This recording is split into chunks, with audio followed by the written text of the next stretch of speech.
Hello, সবাইকে কেমন আছেন? আশা করি সবাই ভালো আছেন। আজকে একটা নতুন রান্নার ভিডিও নিয়ে চলে আসলাম। আজকে রান্না করব আপনার শীতল চিংড়া মাছ দিয়ে লতি। যেখানে আগে আমি শীতলটা দিয়ে দিলাম সামান্য ভাজার জন্য। এখন আমি শীতলটা ভেজে নিচ্ছি। এখানে দিয়ে দেবো এখন চিংড়া মাছ, শীতল চিংড়া মাছ দিয়ে লতি। এখন দিয়ে দেবো রসুন আর পেঁয়াজ কুচি, হালকা একটু ভেজে নিব, সামান্য একটু লাল করে নিব। কেউ কি শীতল দিয়ে মানে চাপা শুটকি, এটা হচ্ছে চাপা শুটকি চিংড়া মাছ দিয়ে লতি খেয়েছেন কখনো? যদি না খেয়ে থাকেন তাহলে আমার রান্নাটা ফলো করেন, এরকম রান্না করে খেতে পারেন। বা কখনো যদি আপনারা খেয়ে থাকেন অবশ্যই আমাকে ভিডিওটা দিবেন, আমি আপনাদের মতো রান্না করার চেষ্টা করব।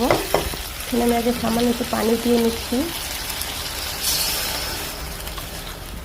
হাফ চামচ হলুদ গুঁড়ো, হাফ চামচ লবণ দিলাম, পরে লাগলে দিতে পারবো। এখানে দিয়ে দিলাম 1 চামচ মরিচ গুঁড়ো, সামান্য একটু দিলাম, হাফ চামচ দিলাম।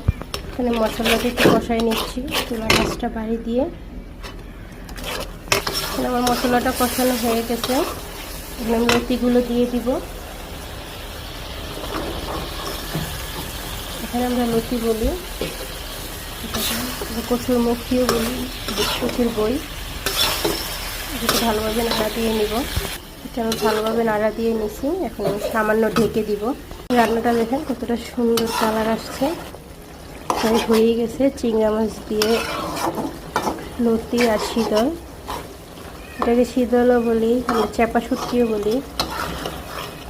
আমার রান্নাটা আপনাদের কাছে কেমন লাগছে অবশ্যই কমেন্টের মাধ্যমে জানিয়ে যাবেন। এরকম নাকি আগে আমার দাদুরা খেত, তাই আমার আম্মু এরকম রান্না করে, সাথে আমিও পাশাপাশি করি, শিখে নিচ্ছি। আর প্রত্যেকটা রান্নার ভিডিওতে আমার আম্মু আমাকে প্রচণ্ড হেল্প করে। এখানে যে ঝোলটা দেখতেছেন এটা একদম শুকাই ফেলবো, টানা টানা করবো। আমার আম্মু যদি আমাকে হেল্প না করতো তাহলে আমি মানে রান্নার ভিডিওটা কখনোই করতে পারতাম না। আর একা হাতে ভিডিও করে রান্না করা খুবই কষ্টকর। সুন্দর কালার আসছে। আমার আম্মু বলতো যে লতি রান্না করলে নাকি আস্তে আস্তে লাড়া দিতে হয় যেন লতিগুলো ভেঙে না যায়।